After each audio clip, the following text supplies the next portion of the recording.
제가 굉장히 좋아하는 영화 종류가 있는데요, 어떤 한 편이라고 말할 수는 없고요. 저는 007 영화를 좋아합니다. 왜 좋아하는지 아세요? 주인공은 절대 안 죽어. 총을 맞아도 안 죽어. 강물에 빠져도 안 죽어. 희한해요. 근데 이게 하나님의 원리인 줄 믿습니다. 사명자는 사명을 다할까지 죽지 않습니다. 할렐루야. 사명을 가지고 나가는 자들 담대하게 나가서 여러분 세상을 승리할 수 있기를 바랍니다. 나는 왜 이렇게 힘들게 살지? 그렇게 생각하는 분들은 오늘 말씀을 통해서 다시 한번 사명을 확인하고 세상의 역사를 뒤바꿔 놓은 말씀이에요. 여러분, 오늘 세상에는 수많은 닥트린, 지난번에 닥트린 얘기를 했죠.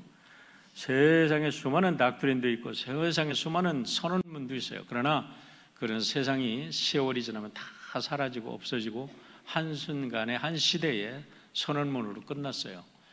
그런데 영원히 사라지지 않는 선언문이 있습니다. 그리고 영원하게 이 인류의 역사를 바꿔가고 있는 선언문이 있어요. 그게 바로 오늘 우리가 읽은 본문의 말씀이에요. 우리는 지난 한 달 동안 복음 안에서 행복한 성도, 복음 안에서 행복한 교회가 되자고 우리가 한 달 동안 오늘 한 해의 주제의 말씀을 드렸어요. 여러분, 복음이 뭡니까? 한 달 동안 말씀을 드렸는데 복음, 유앙겔리온, 굿뉴스, 굿뉴스가 뭐죠? 굿뉴스는 예수께서 나의 죄를 용서하시고 나를 하나님 아들, 딸 삼으셨다. 내가 예수님 때문에 이제는 천국 백성 되었다 라는 게 복음인 줄 믿습니다. 그래도 복음의 핵심 속에는 예수님이 계신 거예요. 예수님이 복음인 줄 믿습니다. 그래도 복음 안에서 행복한 성도가 되자는 것은 다른 게 아닙니다. 예수 안에서 행복한 성도가 되자는 겁니다. 할렐루야. 여러분, 예수 잘 믿으면 행복한 사람이 되는 줄 믿습니다.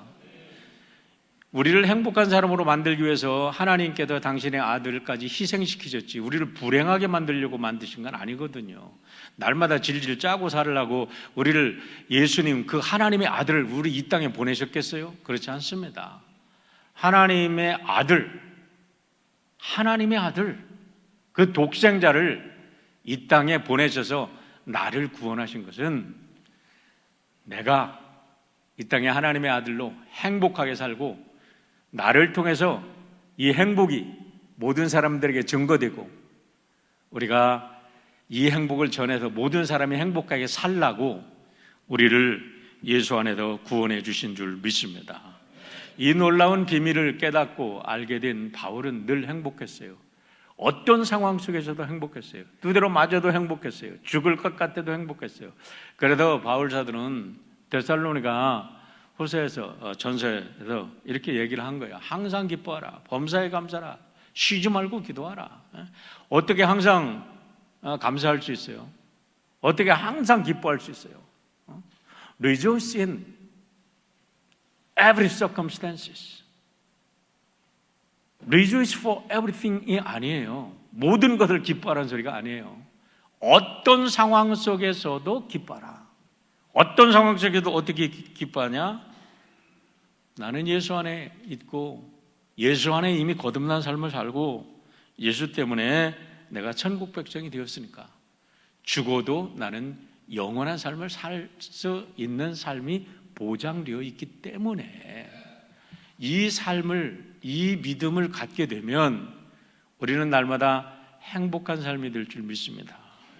그래도 빌립보서 4장 12절로 13절에 바울 사도께서 이렇게 고백했어요. 나는 비천에 처할 줄도 알고 풍부에 처할 줄도 알아. 모든 일 곧 배부름과 배고픔과 풍부와 공핍에도 처할 줄을 일체의 비결을 배웠노라. 야, 이게 행복의 비밀이에요. 여러분, 우리가 가진 것이 좀 없어졌다고 그래서, 내가 무슨 재산을 잃었다고 그래도, 건강을 잃었다고 그래도 행복이 사라진다면 그 행복은 진짜 행복이 아니죠. 근데 바울은요, 자기가 갑자기 가난해질 수 있어요. 굶주릴 수 있어요. 매 맞을 수 있어요. 굶주리기를 한두 번 한 게 아니잖아요. 바울 사도가 얘기했잖아요. 나는 매일 춥고 굶주렸느라 그래도 행복했어. 왜? 내가 예수 안에 있으니까. 나는 모든 걸 할 수 있으니까. 나는 모든 걸 극복할 수 있으니까.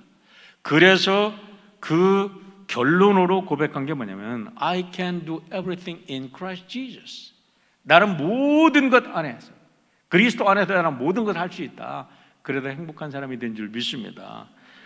여러분, 우리가 이런 비기를 깨달을 때 우리는 진정으로 복음 안에서 행복한 사람이 되는 겁니다. 그런데 오늘 말씀은 이렇게 온 인류를 행복하게 한 이 복음의 비밀이 어떻게 나에게까지 전달이 됐나, 어떻게 나도 나에게까지 전달돼서 믿게 됐나, 그리고 내가 이렇게 믿었으면 나는 앞으로 어떻게 살아야 될까 하는 말씀을 오늘 우리들에게 주고 있는 말씀입니다. 이 말씀을 모르는 사람은 없지요. 그러나 다시 한번 생각해 볼 수 있기를 바랍니다.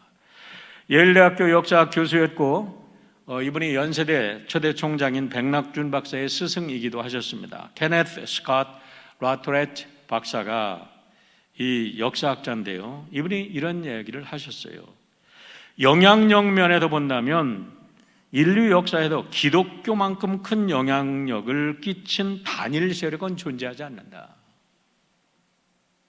여러분, 인류의 역사를 좀 공부한 사람이라면 이 라토레트 박사의 말을 부인할 사람은 아무도 없을 겁니다.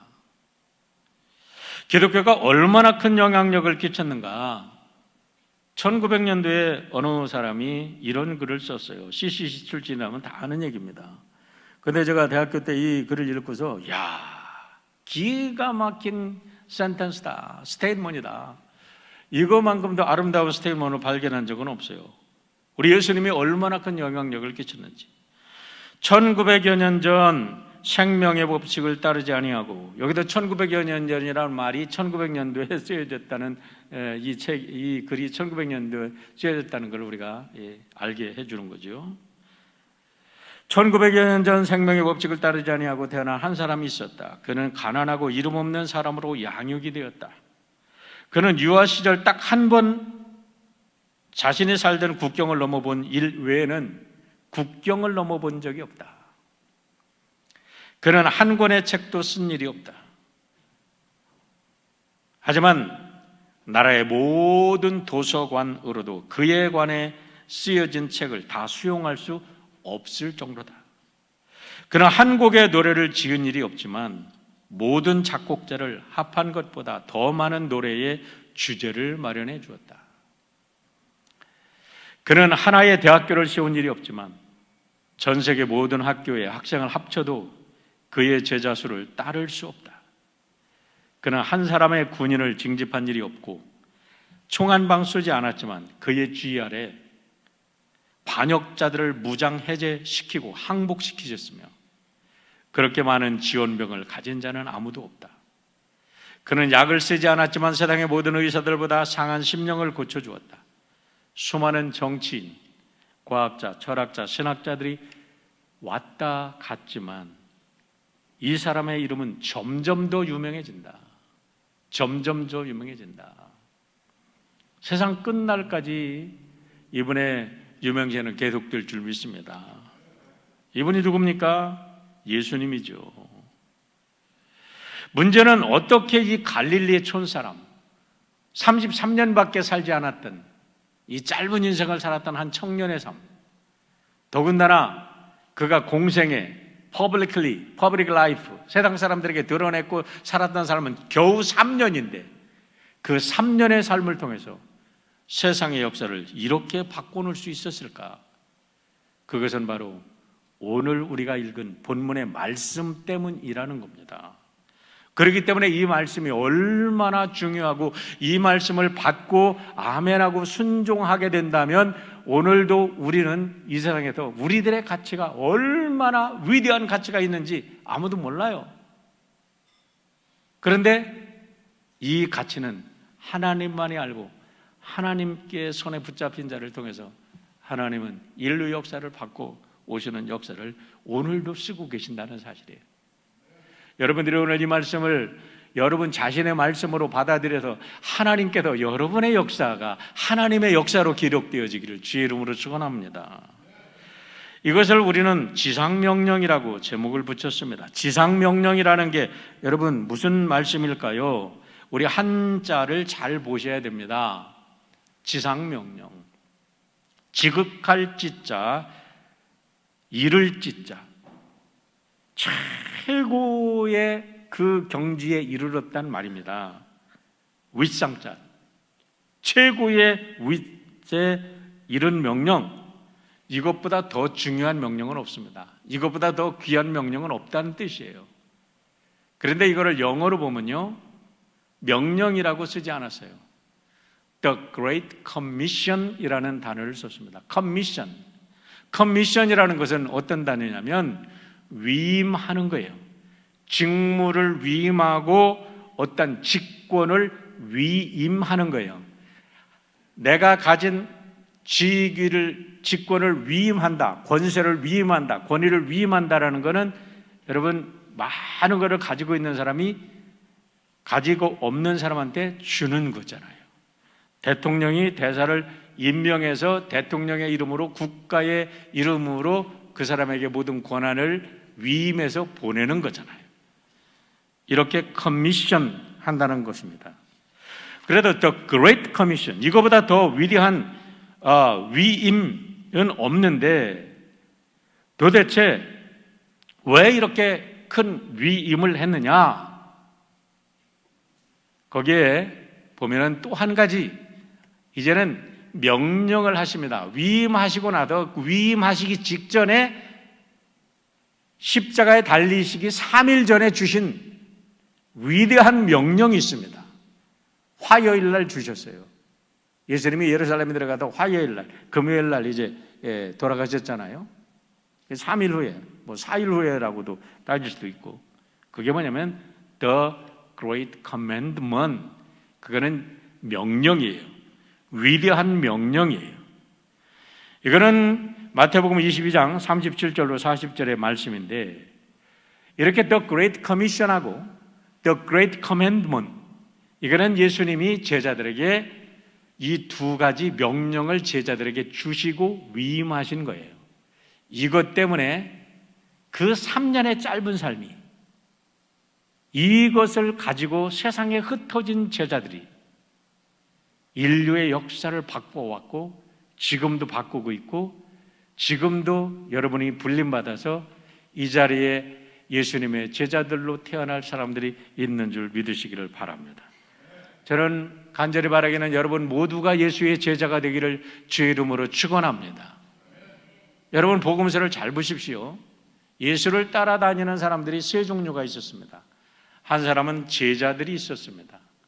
한 사람의 종류들은 군중이 있었습니다. 크라우드, 그냥 군중이에요. 예수님한테 뭐를 얻어먹을까 하고 따라다니던 사람이에요. 수틀림은 뒤돌아서서 예수 십자가에 못 박으라고 소리 지르는 사람들입니다. 또 한 사람은 예수 죽이려고 따라다니는 예수의 대적자들이었어요. 자, 세상을 바꾼 사람은 어떤 사람들일까요? 물론 제자들입니다. 자, 오늘 말씀을 보시길 바랍니다. 이 예수님의 위대한 Great Commission과 Great Commandment을 받은 사람이 누구 있는가? 이 위임장을 받은 사람들은 누구였는가? 16절에 나옵니다. 16절의 말씀을 보시길 바랍니다. 11제자가 갈릴리에 가서 예수께 지시하던 산에 이르러 라고 말합니다. 이 위임장을 받은 사람이 누군가가 나옵니다. 11제자입니다. 군중이 아닙니다. 여러분, 대적자도 아닙니다. 세상에 어떤 사람들도 아니에요. 제자들이 이 말씀을 받았어요. 어떤 제자들이요? 11제자가. 왜 12명의 제자인데 왜 11제자일까요? 다 아시잖아요. 제자로 불림받았는데 그 제자로 불림받은 그 엄청난 축복을 버리고 예수님을 배반해서 스스로 목마에달라 죽어도 창자가 터져 죽은 그 유다는 제외됐지요. 자, 그런데 우리 예수님께서 이 제자들을 택하실 때 그냥 택한 게 아닙니다. 얼마나 심려를 기울여도 진지하게 택하신지 몰라요. 누가복음 6장 12절로 13절의 말씀을 보시길 바랍니다. 이때 예수께서 기도하시러 산으로 가사 왜 기도하러 산으로 가셨을까? 뒤에 나옵니다. 어떻게 기도하셨을까? 밤새도록 철야를 하셨어요. 우리 예수님께서 밤새도록 기도하시는 것이 몇 번이 나옵니다. 그런데 오늘은 아주 특별한 기도를 하십니다. 왜 기도를 하셨냐고 그 뒤를 읽어보면 제자를 선택하기 위하여 어떤 사람을 제자로 부를까 이거를 하나님과 상의하기 위하여 하나님과 밤새도록 기도하시면서 하나님의 뜻을 깨닫고 하나님으로부터 어떤 제자를 택해서 예수님의 그 사역을 맡길 것인가를 하나님께 물으신 다음에 제자들 12를 택하셨습니다. 그 속에 유다도 택하신 이유는 여러분 잘 하나님의 놀라운 거기에 섭리도 있으셨겠죠. 자, 중요한 거는 이들을 택해서 사도라 불렀다는 겁니다. 사도가 뭡니까 여러분? 사도를 원어로 보면 아포스텔로스 뭐 여러 가지 어미는 그 문장에 따라 바뀔 수가 있습니다. 그런데 아포스텔로라는 단어에서 나온 건데 아포라는 것은 이렇게 떨어핀다, 떨어진 곳, 외진 곳으로 불러낸다는 소리예요. 스텔로라는 것은 보낸다는 소리입니다. 그러니까 아포스톨로스라는 것은 처음부터 외진 곳으로 보내기 위해서 불러낸 델리게이트들이에요. 커미셔너들이에요. 아테네의 유명한 정치인이고 웅변가인 데모스테네스의 글에도 처음으로 아포스톨로스라는 단어가 나옵니다. 도대체 이 아포스톨로스가 언제 어느 때 나올까? 제가 막 인터넷을 다 뒤져보니까 이 데모스테네스라는 사람이 기록에서 나옵니다.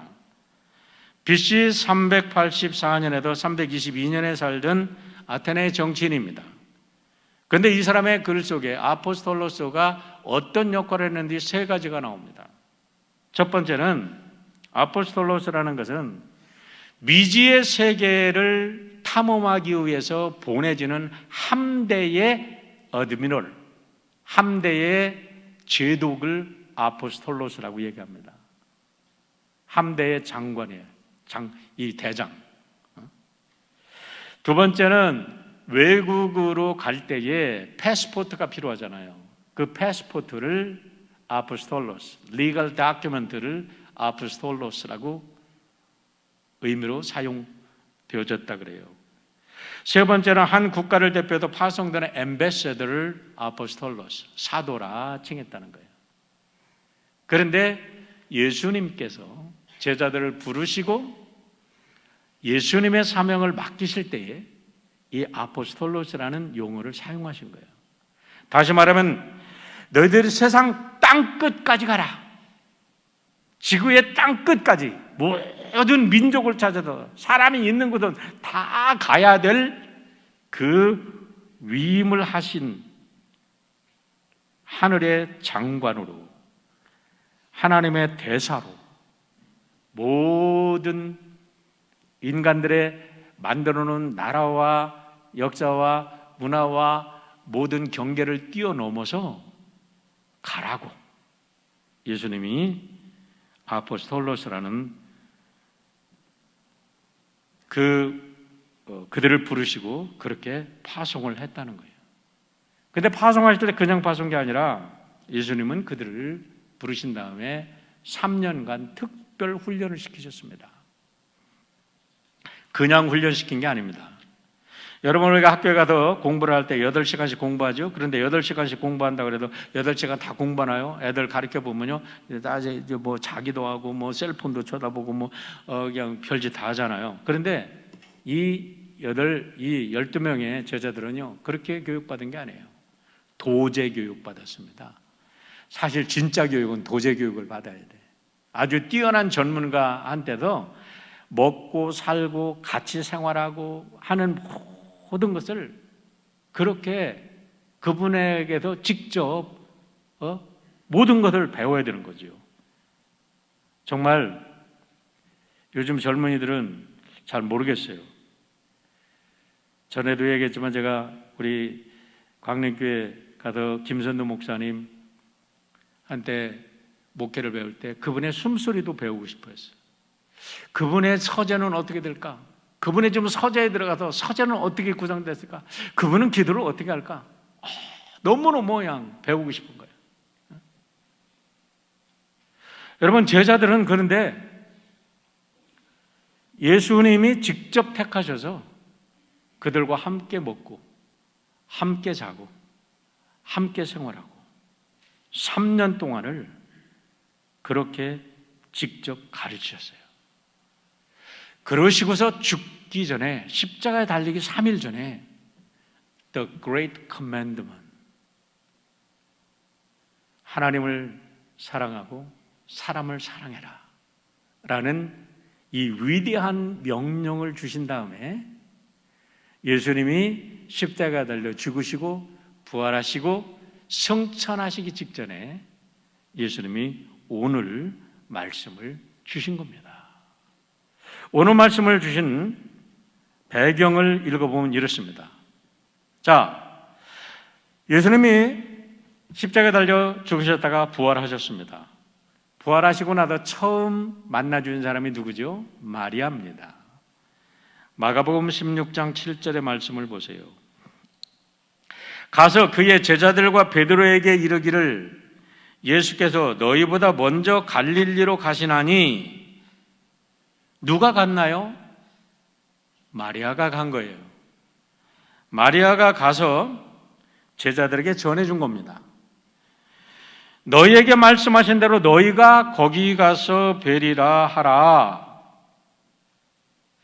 갈릴리로 가다 전에 예수님이 그들에게 말씀하신 곳이 어딜까요? 여러분, 예수님께서 제자들을 처음 부르셔서 산에 올라가서 뭐를 가르치셨나요? 산상수훈을 가르치셨어요. 여기에 놀라운 성경의 비밀이 나옵니다. 하나님께서 구약의 이스라엘 역사를 여시면서 모세를 불러서 시내산에 올라가서 십계명을 내려주신 것처럼 이제 구약의 시대가 지나고 새로운 신약의 시대가 열리면서 예수님께서는 제자들을 불러서 산에 올라서 똑같이 하나님께서 모세에게 십계명을 주신 것처럼 예수님은 하나님의 아들로서 제자들에게 산상수훈을 내려주셨어요. 그런데 모세가 십계명을 2번 받았잖아요. 한 번은 깨트려버리고 그 다음에 또 올라갔잖아요. 그런데 우리가 이 모습을 보면 우리 예수님께서 지금 산상수훈을 주시고 승천하시기 전에 2번째로 계명을 주시는 게 바로 The Great Commission을 주고 계신 거다라고 볼 수가 있습니다. 자, 제자들이 갈릴리로 갔다.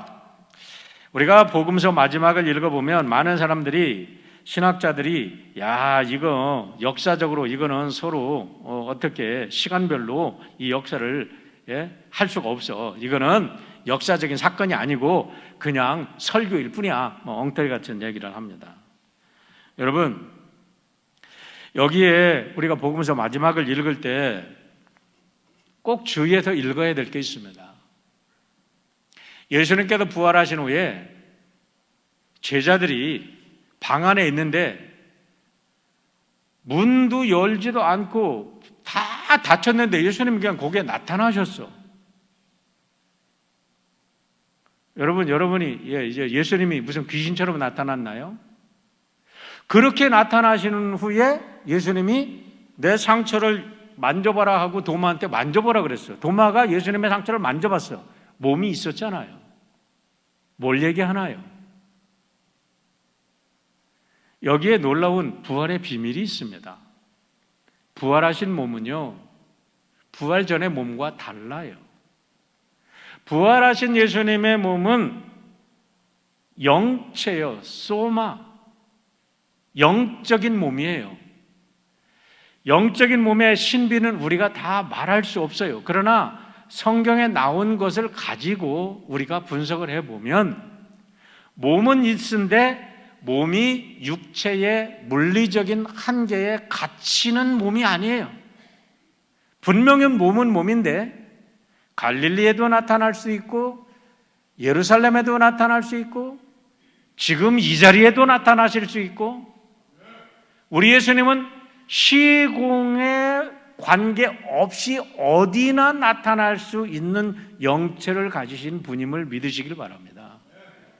그러니까 사람들이 이거 어떻게 갈릴리에 얘기하다가 갑자기 예루살렘 얘기를 하나? 이렇게 얘기를 하는데 그래서 이것이 틀린 얘기다. 역사적인 사건이 아니다라고 얘기하는데 저는 분명히 역사적 사건이 아닌 무슨 환상을 썼습니까? 소설을 썼습니까? 그렇다면 그게 어떻게 우리가 경전이 될 수 있습니까? 그게 어떻게 진리의 말씀이 될 수 있습니까? 성경은 진리, 역사적 사실을 근거로 예수님의 부활과 예수님의 나타나심이 쓰여진 줄 믿으시길 바랍니다. 억지로 시간별로 이렇게 한다고 하면은 이렇게 우리가 해석할 수가 있습니다. 예수님이 부활하셨습니다. 마리아가 이제 제자들이 모인 곳에 가서 예수님이 부활하셨다 알려줬습니다. 베드로와 요한이 달려와서 그 빈무덤을 보았습니다. 그런데 예수님이 안 계셨어요. 그런데 부활했는지 어떻게 했는지 이들은 아직 부활했다고 했지만 믿어지질 않아요. 그런데 그때에 예루살렘 상황을 보시길 바랍니다. 예수님을 죽이고 나서 예수님이 부활하신다는 소식 때문에 로마에서는 군인들한테 단단히 지키라고 했고 예수님이 부활했다는 소식 때문에 군인들한테 마태복음 보면 삭스를 주면서 이거는 제자들이 훔쳐갔다 헛소문을 막 퍼뜨리고 이들은 지금 예수님의 부활 때문에 완전히 로마의 사람들이나 대제사장들이나 최고의 경계 상태로 선포를 했던 거예요. 예수쟁이들 만나면 당장에 그냥 체포 사형해도 좋아 이렇게 됐기 때문에 제자들이 예수님의 빈무덤을 봤지만 그들은 예루살렘에 빠져서 도망가서 자기 고향으로 갈 수밖에 없었던 거예요. 여러분 우리의 생명 위험이 막 오는데 거기에 있겠어요?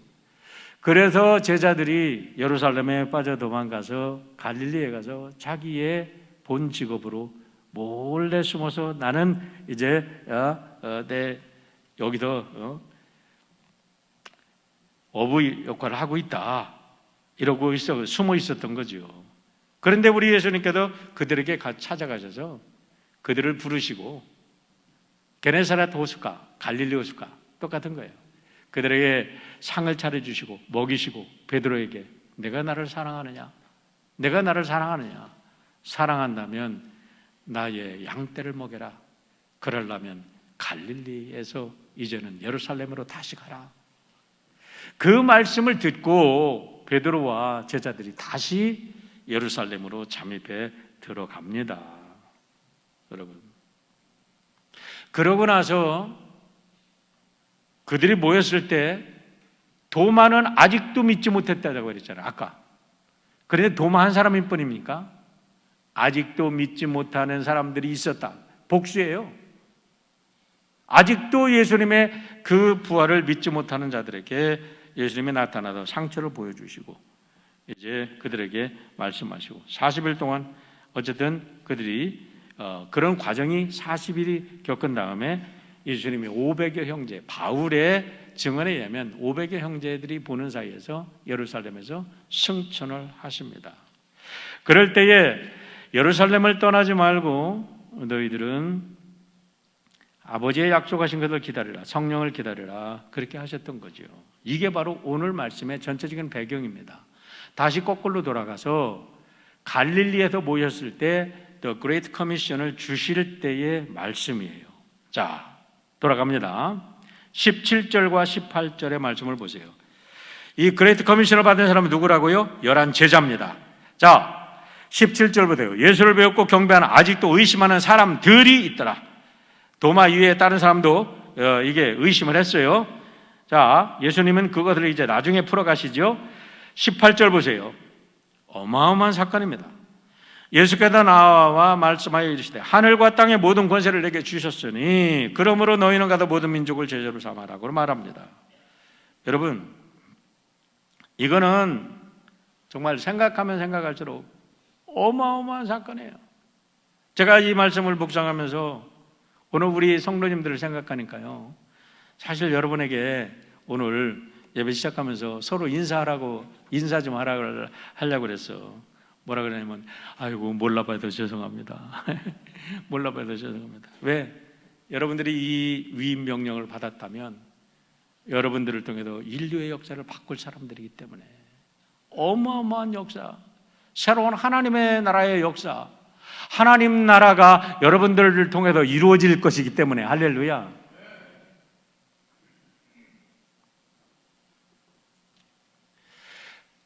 지금 답답한 적이 있어.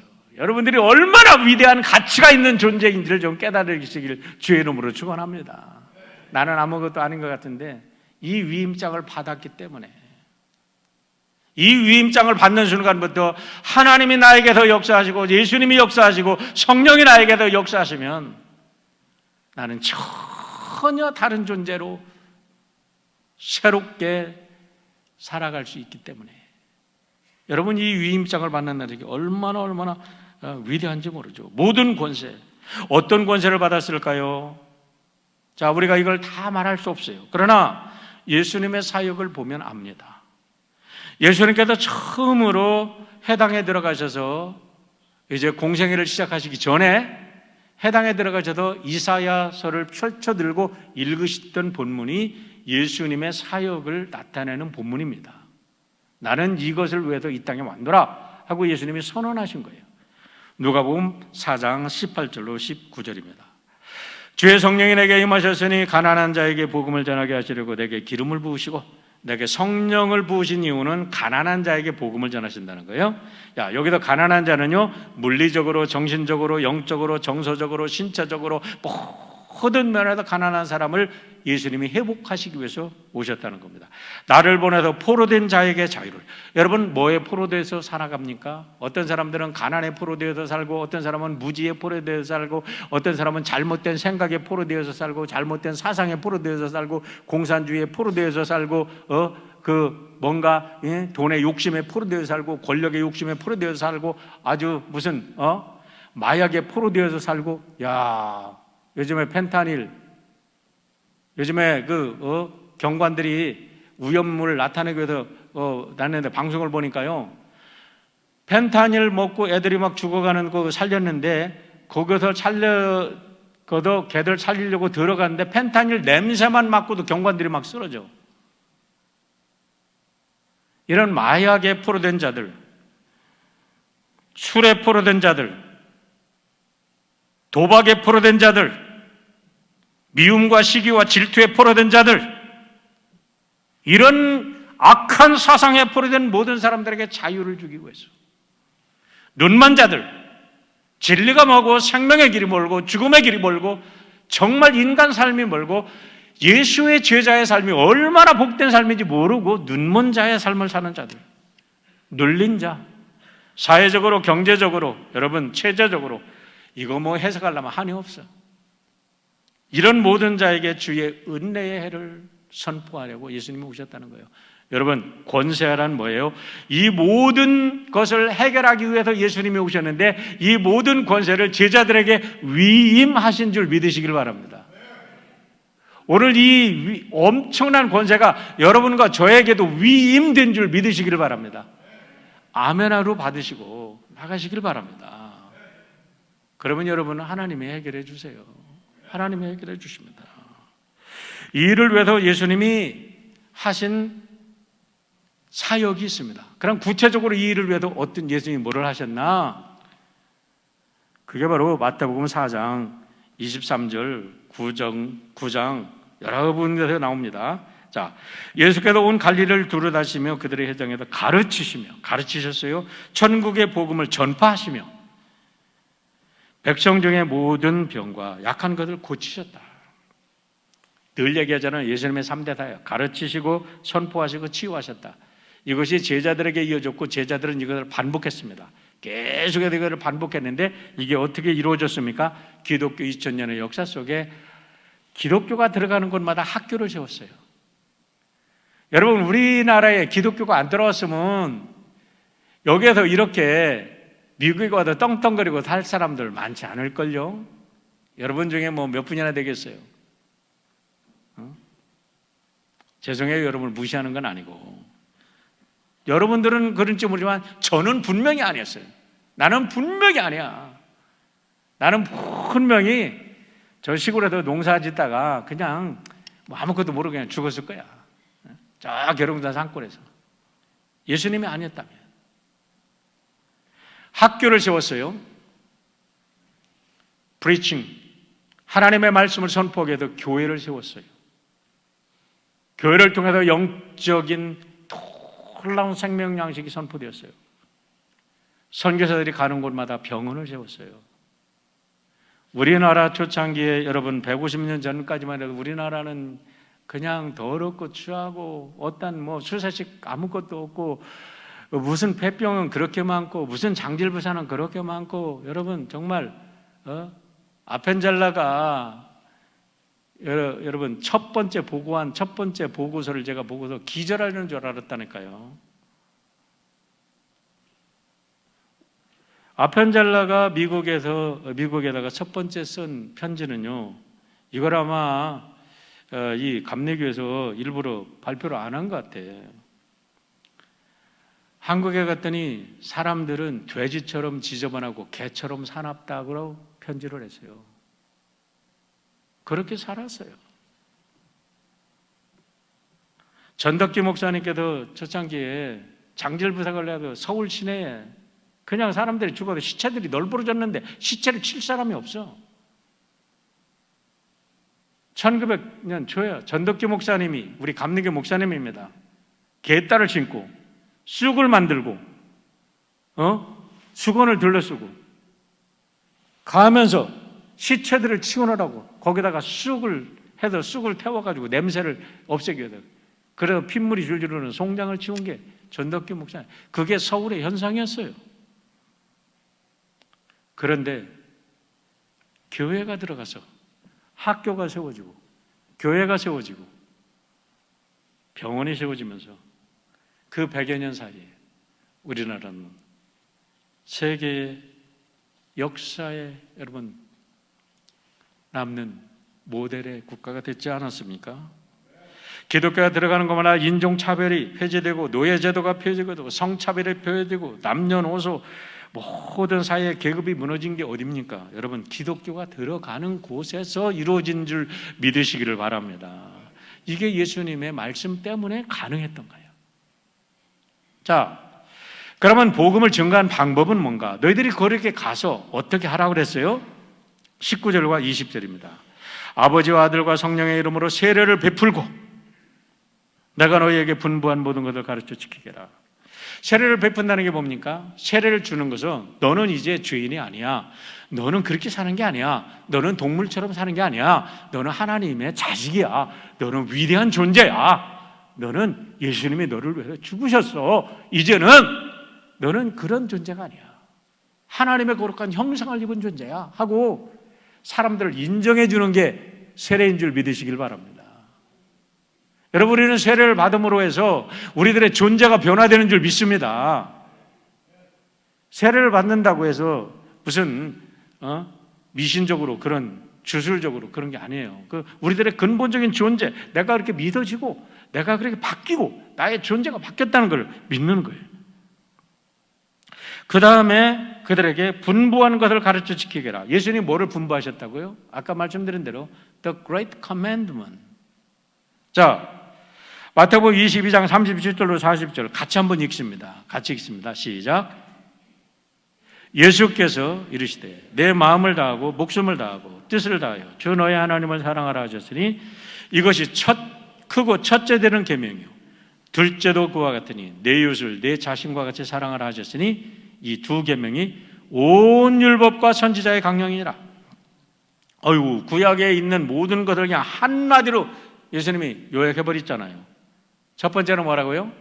하나님을 내 마음을 다하고 목숨을 다하고 뜻을 다하고 하나님을 사랑해라는 거예요. 다음 주에 이 말씀 계속 전합니다. 하나님을 사랑해라. 하나님 사랑, 여기서부터 시작이 되는 거예요. 우리의 삶이. 오늘의 말씀은 내 이웃을 내 몸처럼 사랑하라는 겁니다. 여러분, 여기서 많은 사람들이 착각을 합니다.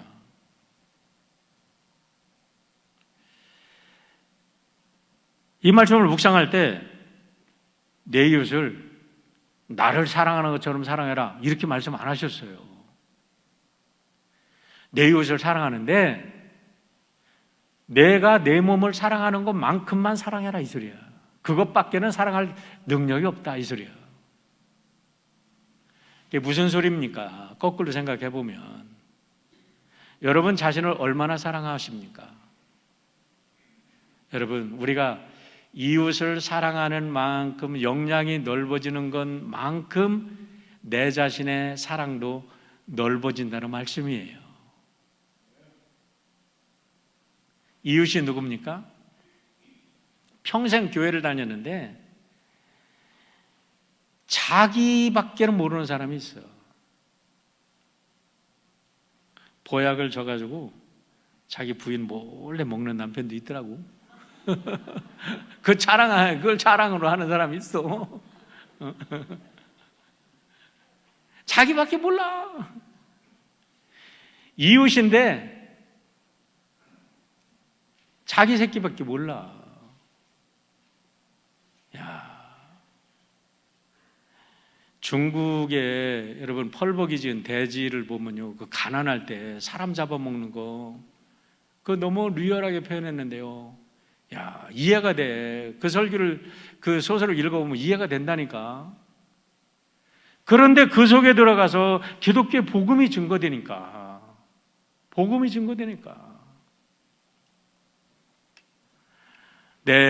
나를 다른 사람을 위해서 내 생명을 내어주는 그런 역사가 일어난다니까요. 이웃이 누굽니까? 예수님이 물으셨잖아요. 내 이웃이 누구냐? 그러면서 사마리아의 그 비유, 사마리아인의 착한 사마리아의 비유를 들어도 내 이웃을 누구냐고 물으시잖아요. 여러분의 이웃은 누구십니까? 우리는 얼마나 이웃을 사랑합니까? 우리 공동체는 얼마나 이웃을 사랑합니까? 우리가 좀 이웃을 위해서 뭐를 위해서 좀 하자 그러면 어이구 우리 애들도 못하는데 그러고 있는 사람도 있잖아요. 뭘 배우셨습니까? 우리가 교회에서 예수님으로부터 뭐를 배웠고 예수님으로부터 무슨 은혜를 얻으셨습니까?